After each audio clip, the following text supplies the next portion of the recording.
Alright, hi everybody. For this week we spent a lot of time talking about emotion, and that's what you're going to focus on in this week's discussion.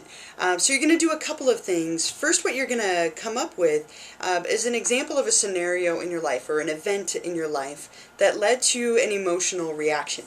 And this can be anything small to big. You can have it be true, you can make it up or add to it, but you're going to come up with an emotional reaction as a result of an event, and explain it from the three different emotional theories that we talked about in the lecture.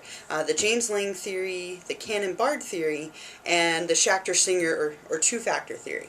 And if you're a little bit confused on those, I did make a whole lecture presentation video in this week's lecture that you might want to take a look at, where I go into more depth and give you examples. But you're going to come up with an event, and then you're going to explain the order that your emotion occurs in according to each of the three different theories. And the second thing that you're going to look at, you're going to spend a little time thinking about how to spot a lie. I am an absolutely horrible liar, right? I laugh, I giggle, I smile. What are some of the things that you look for in somebody when they're lying, right? And again, this was something we covered in the lecture, and you can use that along with your own personal experiences and things you've learned in the media. But how do you spot a lie?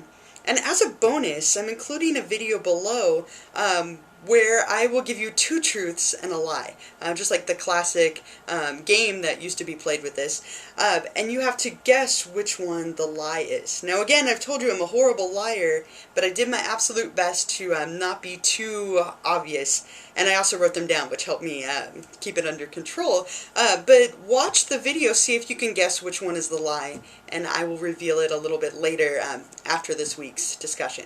So I'll look forward to hearing about your events and your emotional reactions, how you spot a lie, and if you can guess what my lie is.